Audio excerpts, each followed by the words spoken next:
अस्सलाम वालेकुम, मैं हूं अलीना फ़ारूक शेख। मुल्क की दाखिली सूरत हाल के ऊपर बात करेंगे और पाकिस्तान तहरीक इंसाफ के 5 असीर रहनुमा, बड़े सीनियर रहनुमा हैं ये, जो कि कोट लखपत जेल में कैद हैं। शाह महमूद कुरैशी, यास्मीन राशिद, उमर सरफराज चीमा, एजाज चौधरी, मियाँ महमूद रशीद। इनका एक ख़त या जिसका उन्वान है प्रेस रिलीज़, वो सामने आई है, जिसमें ये ज़ोर दिया गया है पाकिस्तान तहरीक इंसाफ को कि वो मुज़ाकरात करें। मुल्क जिस नहज पर खड़ा है, बदतरीन बहरान का सामना है, इससे निकलने का वाहिद रास्ता उनकी नज़र में सिर्फ मुज़ाकरात है। और मुज़ाकरात हर तरह के होने चाहिए, सियासी मुज़ाकरात भी और मुक़्तदरा से मुज़ाकरात भी। और साथ ही साथ इस प्रेस रिलीज़ में ये भी लिखा गया है कि मुज़ाकरात के दौरान कोई तानेबाजी ना की जाए। अगर ऐसा अमल होता है तो वो सबूताज करने के मुतरादिफ होगा इन मुज़ाकरात को, इसकी ज़िम्मेदारी हुकूमत पर होगी। और ख़ान साहब से भी मुशावरत इस सिलसिले में करने का की हिदायत कहें आप, इसको मशवरा कहें, ये दिया गया है। अब ये जब सरफेस की है गुज़श्ता रोज़ प्रेस रिलीज़, इसके बाद आज पार्लिमानी कमेटी का पाकिस्तान तहरीक इंसाफ की इजलास हुआ, जिसमें गौर व खौस किया गया कि इस सिलसिले में क्या करना है। क्योंकि आपको याद होगा कि कल अलीमा ख़ान साहिबा, जो ख़ान साहब की बहन हैं, उन्होंने अडयाला में ख़ान साहब से मुलाकात के बाद गुफ्तगू की मीडिया से, और उन्होंने ऐलान किया कि ख़ान साहब ने पैगाम दिया है कि 10वीं के बाद, 10 मुहर्रम के बाद एहतजाजी तहरीक शुरू करेंगे।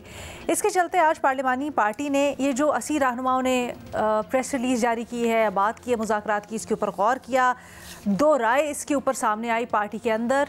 एक तरफ अली मोहम्मद ख़ान साहब और ज़रताज गुल साहिबा, जिन्होंने इस चीज़ के ऊपर इसरार किया कि मुज़ाकरात होने चाहिए और यही रास्ता ठीक है। लेकिन दूसरी तरफ सलमान अकरम राजा और दीगर, जिन्होंने ये समझा कि शायद मुज़ाकरात नहीं बल्कि एहतजाजी तहरीक ज़्यादा मौजू होगी। इस सारी चीज़ के ऊपर गुफ्तगू करते हैं, क्योंकि आपको पता है ये सारी चीज़ ख़ास तौर पर वहाँ से भी शुरू हुई जब कुछ रोज़ पहले कौमी असम्बली के इजलास के दौरान वज़ीर आज़म और चेयरमैन PTI गौहर ख़ान साहब का मुसाफ़ा हुआ। और इस दौरान कुछ गुफ्तगू हुई जो कि बड़ी चर्चा में रही कि वो क्या बात है। हमारे नुमाइंदे हैदर शराजी ने इसकी अंदरूनी कहानी बताते हुए ये दावा किया है कि वज़ीर आज़म साहब ने गौहर ख़ान साहब को ख़ुद कहा कि आप आएँ, मुज़ाकरात करें, हमारे साथ बैठे, हर तरह का फोरम आपके लिए मौजूद है।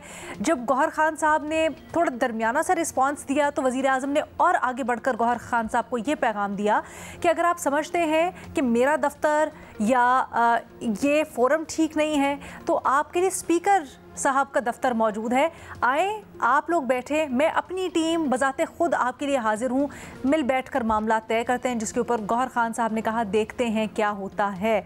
अब ख़ान साहब की तरफ से इसके ऊपर क्या रद्द-ए-अमल आ सकता है, इससे ज़्यादा इम्पॉर्टेंट ये सवाल कि जो 2 राय पाई जा रही है पार्टी के अंदर, 2 मुख्तलिफ मौक़िफ़ इस वक्त हमें नज़र आ रहे हैं। एक तरफ 10वीं के बाद तहरीक का ऐलान, दूसरी तरफ ये मौक़िफ़ सामने आना और बड़े सीनियर रहनुमाओं का भी कि मुज़ाकरात करनी चाहिए, मुज़ाकरात से ही आगे हल निकलेगा। कौन सी ऑप्शन पाकिस्तान तहरीक इंसाफ के लिए बेहतर है?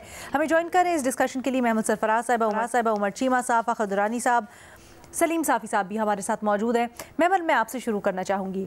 आई नो हम इसके ऊपर बड़ी मुख्तलिफ तौर पर मुख्तलिफ एंगल से कई दफ़ा बात कर चुके हैं, लेकिन अब जहाँ पर हालात व वाक़यात आ चुके हैं, पाकिस्तान तहरीक इंसाफ के अंदर ये सोच पाई जाती है कि मुज़ाकरात से कोई फ़ायदा नहीं। ये कई दफ़ा ऑप्शन एग्जॉस्ट करके देख चुके, कोई हीले बहाने माहौल इस तरह का बन जाता है कि उससे कोई फ़ायदा नहीं होता। क्या समझती हैं, क्या अगर एहतजाज किया जाए और कोई ना कोई इस तरह की अटेंशन ग्रैब की जाए, मुक़्तदरा की भी, सियासी हल्के की भी, तो इससे बेनिफिट हो सकता है पाकिस्तान तहरीक इंसाफ को ज़्यादा? अलीना, देखिए, पहली चीज़ तो ये है कि मुज़ाकरात के जो चीज़ है उसको एग्जॉस्ट एक्चुअली इस ऑप्शन को नहीं किया गया। अच्छा। मुज़ाकरात तो आपको पता है कि बड़ी मुश्किलों के साथ जो दिसंबर में शुरू हुए थे, लेकिन वो विद इन अ मंथ जो है वो ख़त्म हो गए, तो उसको तो एग्जॉस्ट नहीं किया, बल्कि ये जो मूवमेंट्स है, जो प्रोटेस्ट हैं, इसको काफ़ी हद तक एग्जॉस्ट कर लिया गया। और हमने देखा है कि जब जब हुई हैं अक्सर ये कन्फ्रंटेशन की तरफ ही गई हैं। जिस तरह 9 मई हो जाए, 26 नवंबर हो जाए, वो वाक़यात हमारे साथ है, तो वो हमारे सामने ही है। तो इसलिए जो मुज़ाकरात है ये एक बहुत अच्छा ऑप्शन है। और एक्चुअली ये जिन लीडर्स ने इस वक्त ये लेटर लिखा है, देखिए ये कौन है अलीना, ये वो लोग हैं जिनकी पार्टी लॉयल्टी के ऊपर कोई सवाल नहीं उठ सकता, क्योंकि इन्होंने किसी भी प्रेशर के ऊपर जो है वो पार्टी नहीं छोड़ी। ये बहुत पहले से ये PTI के साथ हैं और ये जेल काट रहे हैं, और मुश्किल जेल काट रहे हैं।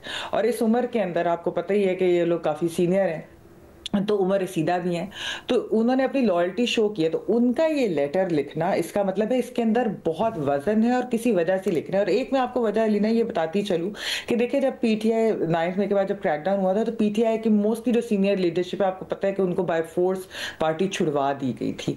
तो इसलिए अब जो लोग पीटीआई के अंदर हैं, और खासतौर पर वो जो या पार्लियामेंट में, इवन जो पार्लियामेंट से बाहर हैं लेकिन जेल में नहीं है, वो या तो न्यू कार्डर है पीटीआई का, तो वो हैं कि जो खान साहब के आगे फिर उस तरीके से बात नहीं कर सकते, यानी डिसेंट नहीं कर सकते। अगर आप इस लेटर को देखें और खान साहब की कॉल को देखें, तो इसका उसमें वाज़ेह फ़र्क है, यानी एक डिसेंटिंग वॉइस है ये लेटर।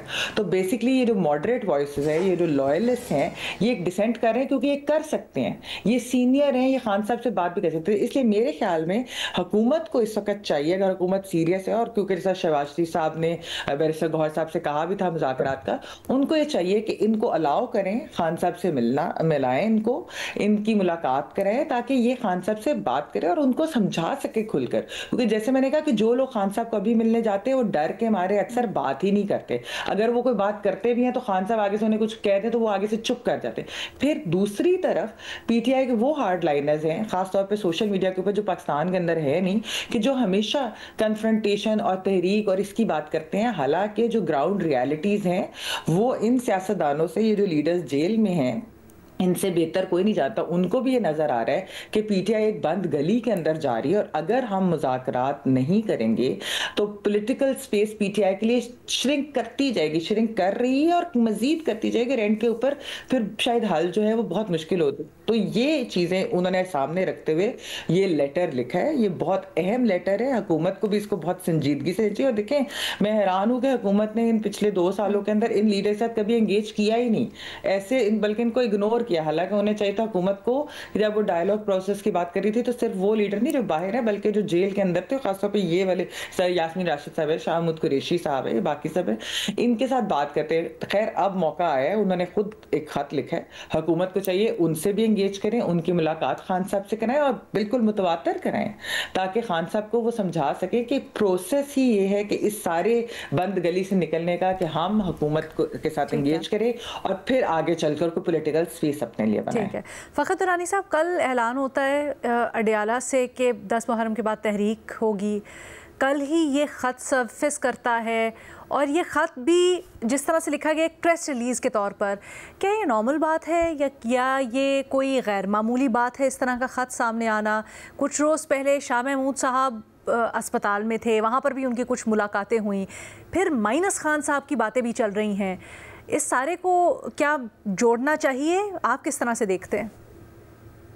शुक्रिया लीना। इसमें 2 बातें हैं। एक तो ये कि इमरान खान का एजेंडा क्या है, वो चाहते क्या हैं, और दूसरा ये कि क्या इमरान खान, ये जो प्रेस रिलीज़ के तौर के ऊपर ख़त लिखा गया है, ये उनकी मर्ज़ी से या पार्टी की मर्ज़ी से है या नहीं है।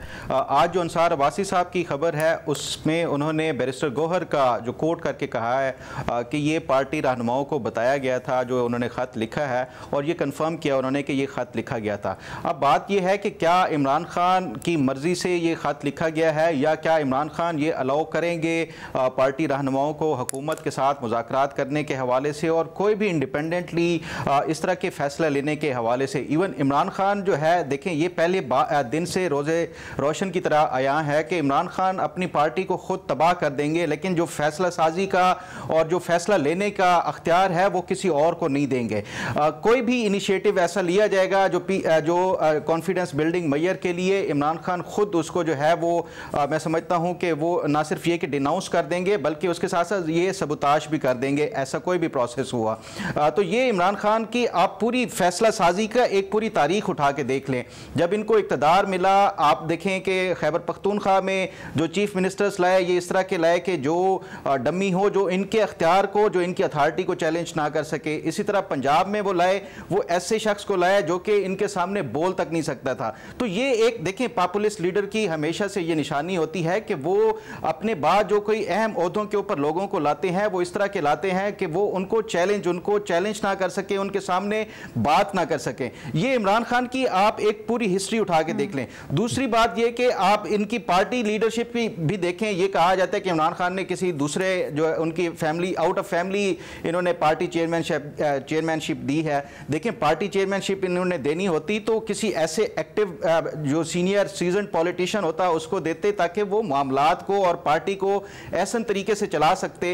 लेकिन इमरान खान जानते थे बैरिस्टर गौहर साहब एक शरीफ आदमी है, वो कोई ना ज्यादा कोई इस तरह की चालाकियां कर सकते हैं और ना ही कोई पार्टी के ऊपर अपनी जो है अजारादारी या अख्तियार इस्तेमाल कर सकते हैं। इस तरह का उन्होंने सोच समझ के ये जो पार्टी चेयरमैनशिप भी ऐसे शख्स को दी है। तो गोया ये कोई भी इस हवाले से मुज़ाकरात के हवाले से जब तक इमरान खान की अपनी मर्जी नहीं होगी, चाहे जैसे भी इनिशिएटिव लिए जाएं, हुकूमत की तरफ से लिए जाएं या किसी उनकी अपनी पार्टी की तरफ से लिए जाएं, इमरान खान और इनके कुछ जो हार्ड लाइनर्स हैं वो उनको सबूताज कर देंगे। ये ऐसा नजर नहीं आ रहा कि कोई इस तरह की कामयाबी हो। दूसरी बात यह है कि इमरान खान का आखिर एजेंडा क्या है। देखिए, इमरान खान का एक ही 1 पॉइंट एजेंडा है इस टाइम, और वो है वो जेल से बाहर आना चाहते हैं और रिहा होना चाहते हैं। आप जितने भी मुज़ाकरात उठा के देख लें, चाहे वो पसे पर्दा हो या फ्रंट पे हो या जो हुकूमत और जो पीटीआई की कमेटीज बनी थी उसका देख लें, जो वाहिद मेन डिस्कशन का एक ही एजेंडा होता था कि इमरान खान को रिहा करें, उनके खिलाफ जो मुकदमात हैं उनको खत्म करें।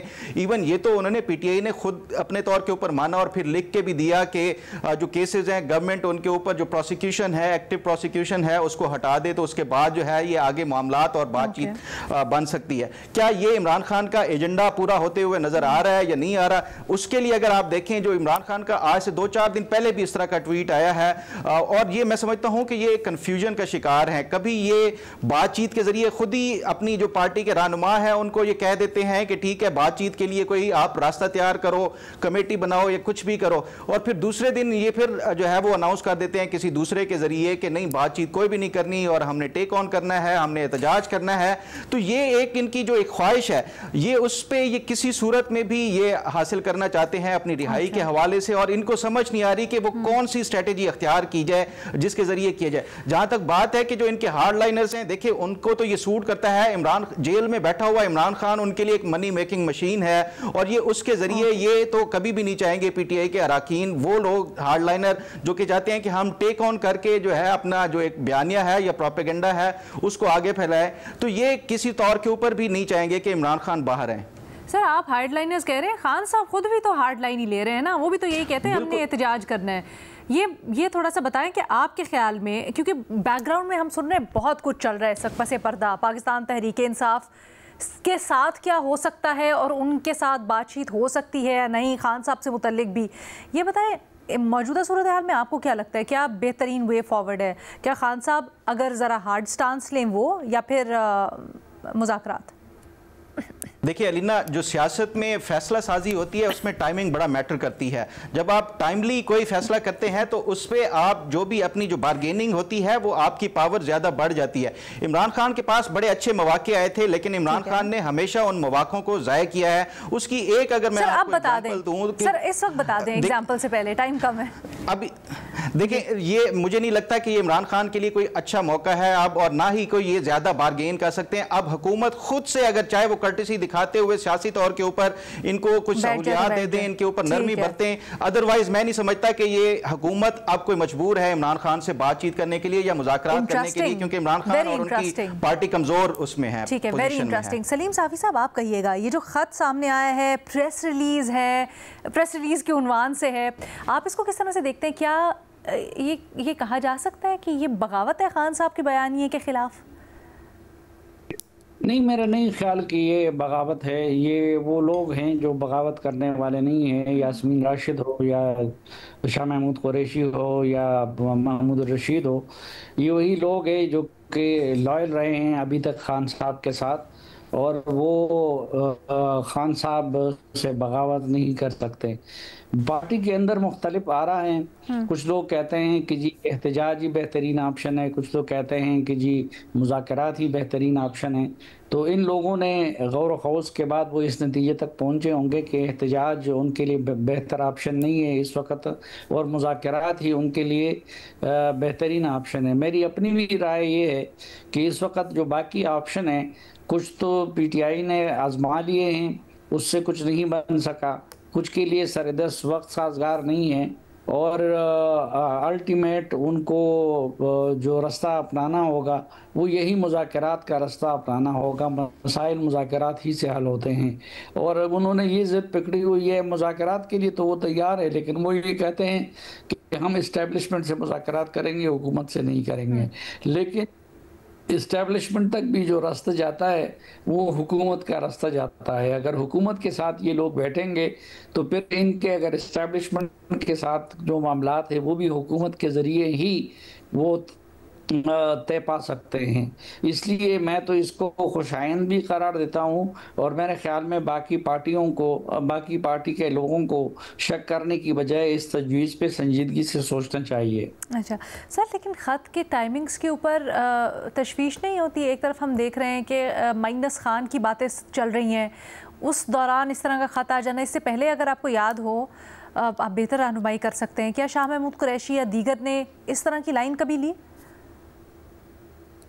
नहीं, माइनस खान साहब नहीं हो सकते। पीटीआई इमरान खान का नाम है और इमरान खान पीटीआई है। इसमें कोई ये नहीं सोचेगा इन लोगों में कि वो इमरान खान साहब को माइनस कर लें।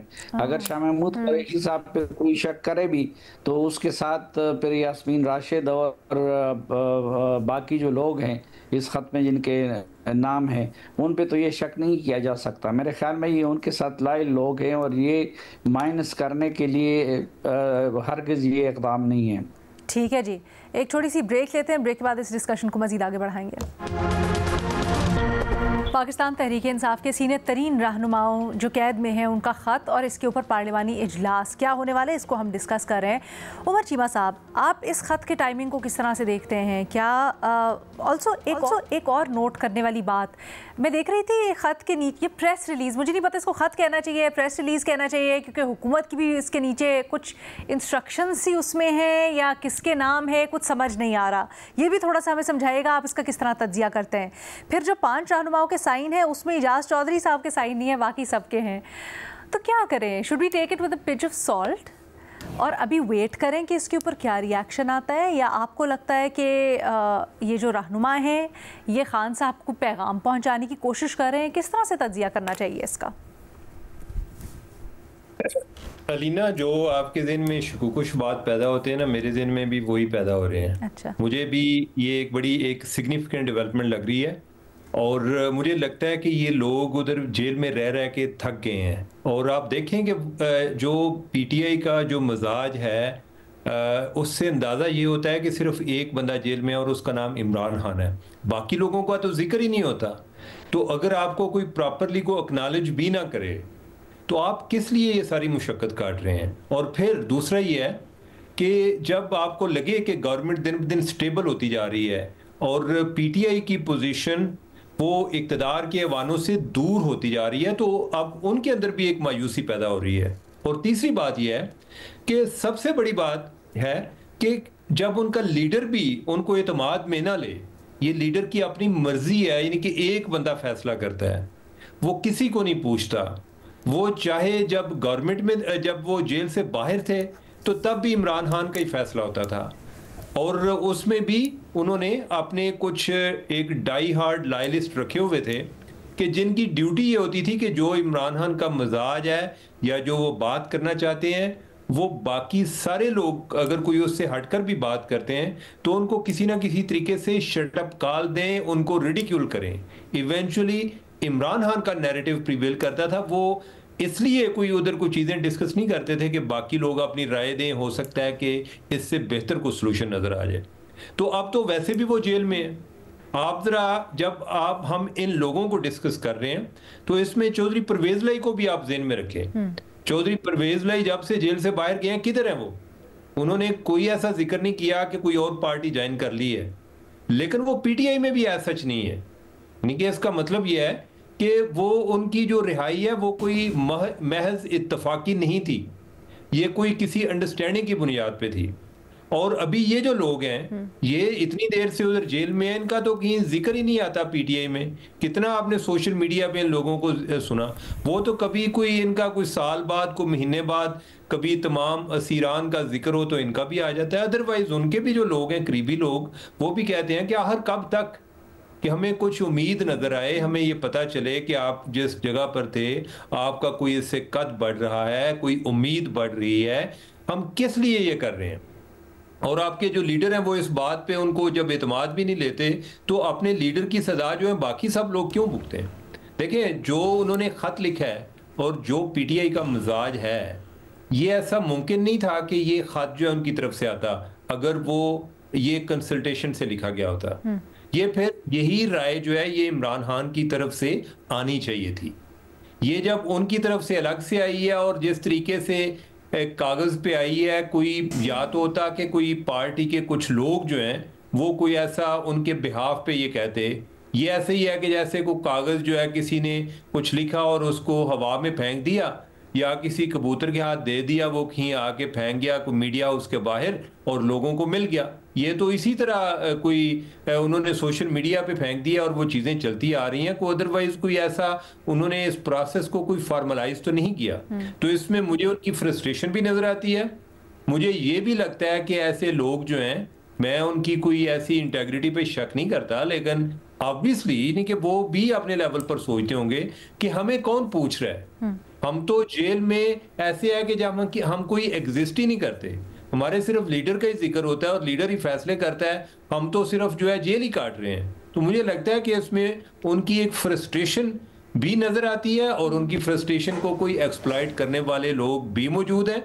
तो ये सारी चीजें, ये एक तरह से ये जो माइनस इमरान वाली बात है, देखिए ये लोग जो हैं, जब अगर फॉर एग्जांपल हम एक हाइपोथेटिकली बात करते हैं कि उनका इख्तिलाफ राय आना, सामने आना, इससे भी इमरान खान कमजोर होता है। यानी कि इमरान खान पर ये एक प्रेशर बिल्ड होगा कि आपकी पार्टी के बाकी लोग जो हैं वो अब तंग आ चुके हैं, वो अब थक चुके हैं। ठीक है, तो आप भी अपने रवैये में कोई एक लचक पैदा करें। और मैं ये भी समझता हूं, देखें ओवरऑल पाकिस्तान जो है कोई कदरे स्टेबिलिटी की तरफ जा रहा है और पीटीआई पे आपके 1000 इख्तलाफ हों, लेकिन पीटीआई एक बड़ी पार्टी है। मेरी तो ख्वाहिश होगी कि किसी ना किसी तरीके से इनको एक दोबारा से एक पॉलिटिकल दायरे में लाया जाए कि जिधर से एक वो नॉर्मल पार्टी के तौर पे बिहेव करें और वो इसी तरह से मामला आगे चलें। ऐसे लोगों की तर्जुमानी पार्लियामेंट में मौजूद रहनी चाहिए और उनको भी इस चीज का एहसास होना चाहिए कि आप एक पॉपुलर पार्टी जरूर हैं, लेकिन आप अपने सर्वाइवल के लिए भी कुछ मुझे थोड़ा सा ये बताइएगा, आपने एक बड़ा दिलचस्प जुमला बोला है जिसमें आपने बोला है ये जो असीरान हैं या दीगर असीरान हैं वो फ्रस्ट्रेटेड हैं और इनकी फ्रस्ट्रेशन को एक्सप्लॉइट करने वाले लोग भी मौजूद हैं। ये फ्रस्ट्रेशन को एक्सप्लॉइट करने से क्या मुराद है आपकी और कौन हो सकते हैं वो?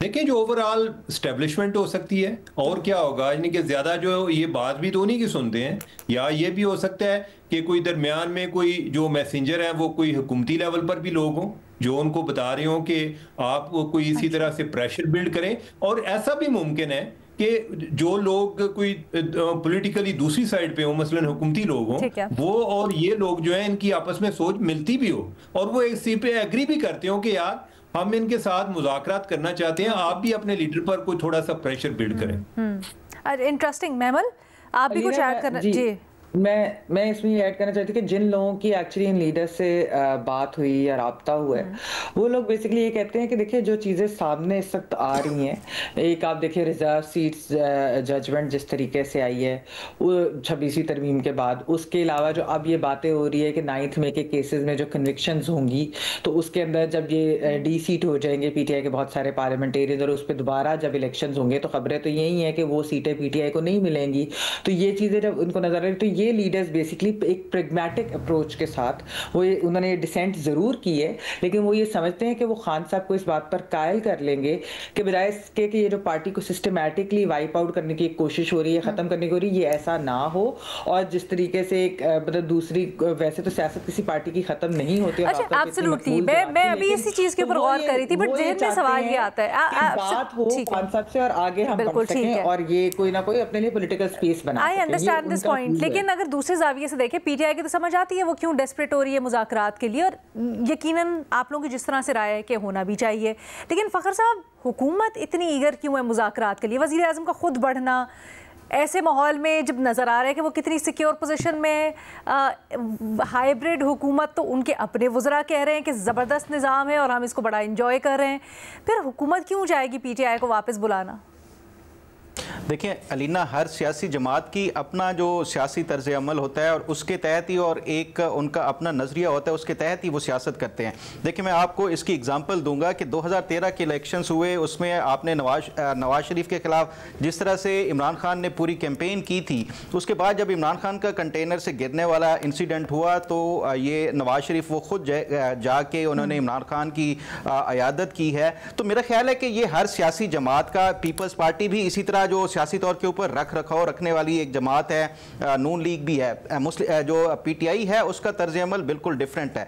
तो एक तो ये हो सकता है कि हुकूमत इस टाइम जो है नो डाउट एक बड़ी स्ट्रॉन्ग पोजीशन में है, कल का सियासत में कोई पता नहीं होता, लेकिन अपेरेंटली देखा जाए तो ये एक स्ट्रॉन्ग पोजीशन में है, और यही मेरा ख्याल है कि जो स्ट्रॉन्ग पोजीशन है उसी को दिखाने के लिए ये पीटीआई के साथ बातचीत के जरिए, ताकि मामलात को अफहाम व तफहीम के जरिए जो है वो चलाया जाए। अच्छा, आई थिंक कि जो उमर ने पॉइंट उठाया था बड़ा इंटरेस्टिंग है, और आई एम श्योर हम सबके जहनों में ये सवाल होंगे, आप कहिएगा साफ़ी साहब, क्या आपको भी इसमें ऐसा लगता है कि जो रहनुमा हैं इनकी फ्रस्ट्रेशन कहीं ना कहीं एक्सप्लॉयट हो सकती है या हुई होगी? ये जो ख़त लिखने वाले, क्या आपको लगता है ये मज़ीद खान साहब के बयानिए को कमज़ोर करने के लिए, या पीटीआई जिस तज़ब्ज़ुब का शिकार है उसको मज़ीद कन्फ्यूजन डालने की एक दरमियान में राह हो सकती है?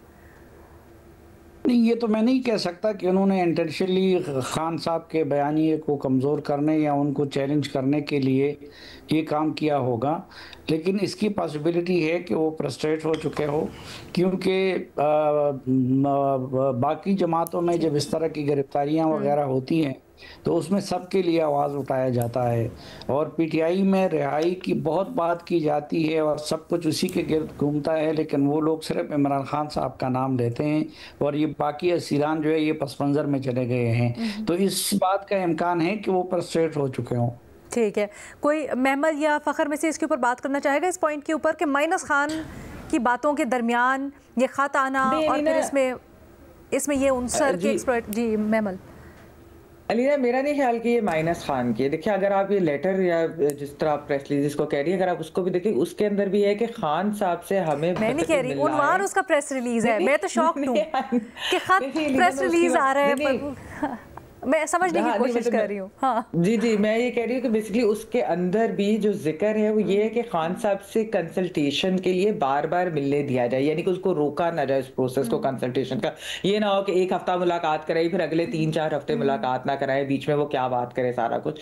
तो वो खान साहब के साथ को कंसल्ट करके उनको कायल करना चाहते हैं। ये माइनस इमरान खान नहीं है, क्योंकि देखिए मैं आपको ये बात कहूँ कि ये सबको पता है कि माइनस इमरान खान तो का मतलब है कि उनकी अपनी सियासत माइनस हो जाएगी। माइनस इमरान खान पीटीआई नहीं है, PTI is Imran Khan only. Fakhar साहब कुछ कहना चाह रहे हैं इसके ऊपर शिद्दत से? फखर अलीना देखें, उस खत का अगर आप मतन पढ़ें तो उसमें उन्होंने लिखा हुआ है क्लियरली कि ये जो असीरान हैं उनको जेर मातून नहीं रखा जाएगा। यानी वो इससे एक चीज़ ये भी रिफ्लेक्ट हो रही है कि वो अब थक चुके हैं वो जेल में रहते हुए, इसलिए एक तो वो कह रहे हैं कि ये इन मुज़ाकरात में इन असीरान को भी हिस्सा बनाया जाए और फिर उसके साथ साथ मुज़ाकरात में इनको शामिल किया जाए और इनको जेरे मातून ना रखा जाए। तो एक तो ये उनकी फ्रस्ट्रेशन भी कि जेल में रहते हुए मुज़ाकरात के आगाज करने पर किसी फरीक को मातून करना, इस सारे अमल को सबूताज करने, हाँ वो किया जाएगा। एक तो ये है। दूसरा, वो आप प्रेस रिलीज के हवाले से कह रही हैं, देखिए जहां तक जेल रूल्स का है वो उसमें आप कोई भी जो जेल का इनमेट होता है वो वैसे सुप्रीडेंट की इजाज़त के बगैर वो कोई ख़त नहीं लिख सकता। तो ये एक उस वजह से भी हो सकता है कि उन्होंने इसको प्रेस रिलीज की सूरत में एक जारी किया हो। अच्छा। जो कवानीन है जेल के उसकी वजह से वो किया गया हो। एक चीज़ आखिरी, जो हुकूमत, देखें हुकूमत क्यों कह रही है, जब आप पोजीशन ऑफ स्ट्रेंथ में होती, जी, उसमें आप एक एसोसिएशन बना के कि 4-5 लोगों ने इकट्ठे मिलकर वो किया है, अपना जो एक स्टेटमेंट दी है, तो वो उसकी वजह से एक सिंगल इन्वेट नहीं कर सकता, उसके लिए इजाज़त देनी पड़ती है। लेकिन वो जो पोजीशन ऑफ स्ट्रेंथ वाली बात है हुकूमत की तरफ से, ये उसकी वजह से भी हो सकता है कि हुकूमत इनको कह रही हो, ताकि ये जो PTI पहले ये चाहती थी मैक्सिमम बार्गेनिंग के ज़रिए, अब हुकूमत क्योंकि पोजीशन ऑफ स्ट्रेंथ पे है तो वो सिर्फ कम से कम के ऊपर जो है वो PTI को वो कायल कर सकती है, तो इस वजह से भी हुकूमत की तरफ से ये दिखाई जा रही है लचक।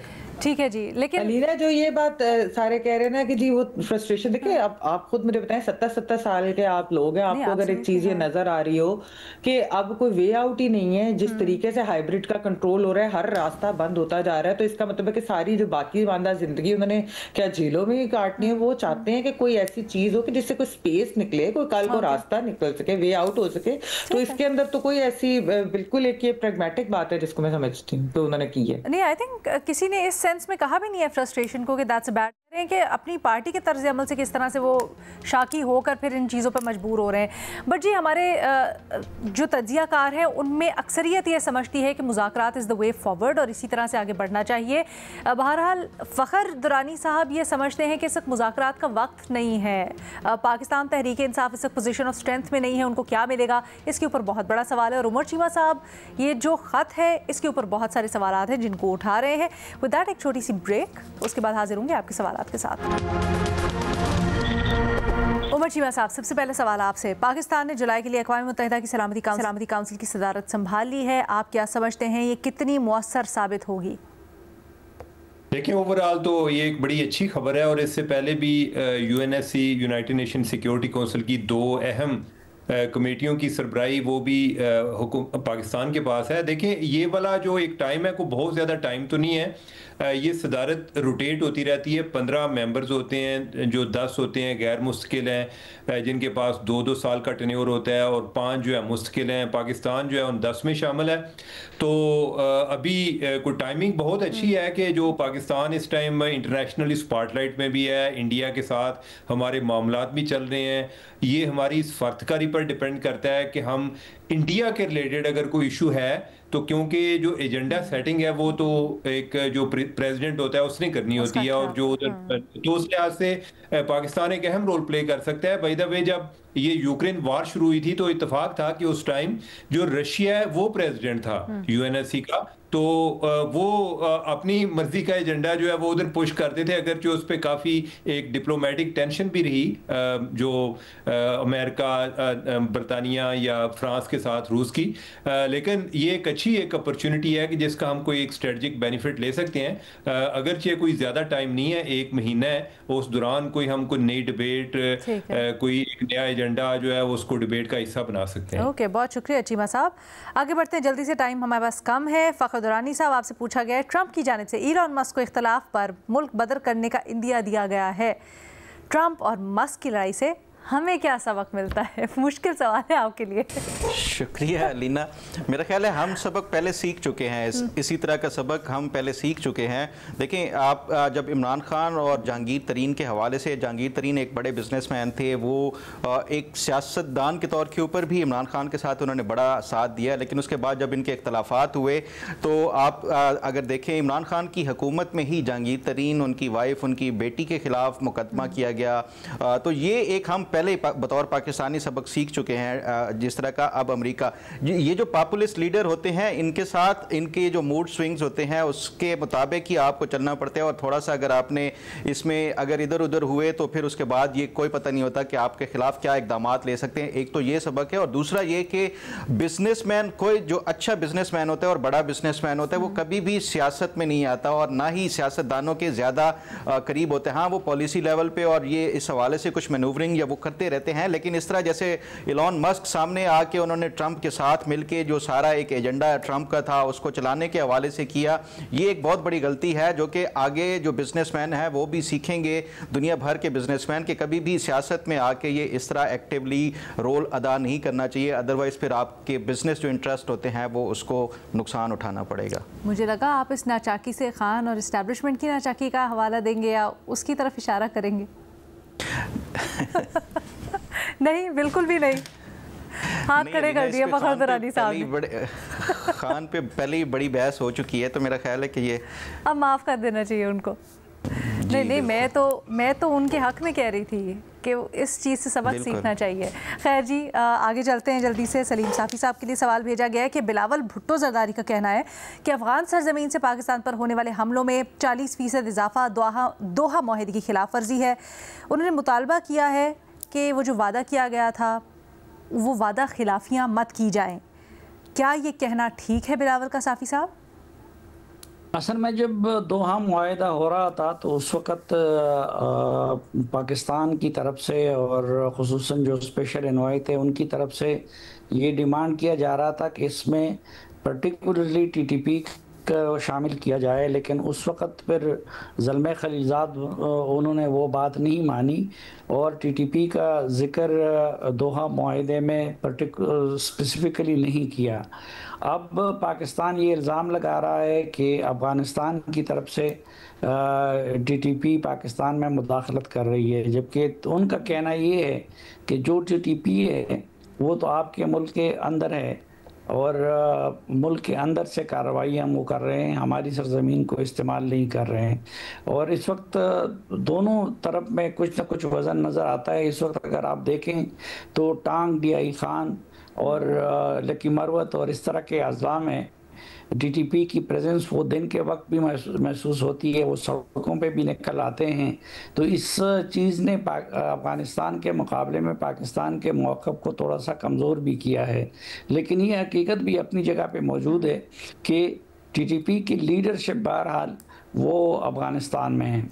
तो टेक्निकली सर ये जो वादा खिलाफ़ी वाली बात कर रहे हैं, खालिस्तान टेक्निकलिटी में ऐसी बात नहीं है, वादा खिलाफ़ी नहीं हुई, लेकिन क्योंकि उस मुआहदे के तहत तो तहरीक तालिबान पाकिस्तान का कोई जिक्र नहीं था। अब उसकी वो अपनी इंटरप्रिटेशन कर रहे हैं। उनके अमीरुल मोमिनीन की तरफ से अफगानों से ये कहा गया है कि वो पाकिस्तान जाकर ना लड़े, लेकिन टीटीपी का वो ये कह रहे हैं कि टीटीपी पाकिस्तान का अपना अंदरूनी मसला है। और अगर अफ़गानिस्तान से पाकिस्तान में हमले होते हैं बिलवास्ता या बराह रास्त, तो उसका क्या फिर? तो उसके जवाब में वो ये कहते हैं कि ये अफ़गानिस्तान से नहीं हुई, ये आपके मुल्क के अंदर से हुए हैं और आपके मुल्क के अंदर में इतनी जगहों पे प्रेजेंस है टीटीपी की। अच्छा, ठीक है, thank you so much Saleem Safi साहब। आगे बढ़ते हैं जी। महमद सरफराज साहिबा, आपके लिए सवाल ये है, पंजाब असम्बली में वज़ीर आला पंजाब की तकरीर के दौरान नारेबाजी पर अपोजिशन के 26 अरकान की मुअत्तली के बाद अब उनको डी-सीट करने की कानूनी कार्रवाई शुरू करने की भी इत्तलात आ रही हैं। आपके ख्याल में क्या ये फैसला दुरुस्त है पंजाब हुकूमत का डी-सीट करने का? बिल्कुल भी दुरुस्त नहीं है अलीना। देखिए, बात ये है कि ये यहाँ पर हो क्या रहा है। मतलब पहले 26वीं तरमीम आती है, उसके बाद एक रिजर्व सीट्स की जजमेंट आ जाती है, फिर हम सुन रहे हैं कि 9 मई के केसेस के अंदर जो लोग पीटीआई के कन्विक्ट होंगे, वहाँ जब दोबारा इलेक्शंस होंगे तो वो सीटें भी शायद उनको ना मिली, और अब ये डी-सीट करने की बात करें। बेसिकली आप क्या चाहते हैं कि क्या पार्लियामेंट के अंदर पीटीआई का वजूद ही ना रहे? तो इस तरह की चीज़ें बिल्कुल नहीं करनी चाहिए। पीटीआई एक बहुत बड़ी सियासी जमात है, बल्कि सबसे ज़्यादा मकबूल सियासी जमात है इस वक्त मुल्क के अंदर। उसको इस तरीके से उसकी ना सियासत ख़त्म हो सकती है। ऐसा माजी के अंदर हमने देखा है कि पीपल्स पार्टी और नून लीग के साथ भी करने की कोशिश की गई, लेकिन हुआ नहीं। तो मेरे ख्याल में हुकूमत को इसके बारे में सोचना चाहिए और इस किस्म के जो इकदाम हैं एक्सट्रीम किस्म के, बिल्कुल भी नहीं लेने चाहिए। और ये बहुत अनडेमोक्रेटिक किस्म के इकदाम हैं, बिल्कुल ये काम नहीं करना चाहिए। बहुत शुक्रिया महमद सरफराज साहिबा, और इसके साथ प्रोग्राम से इतना ही। अल्लाह हाफ़िज़।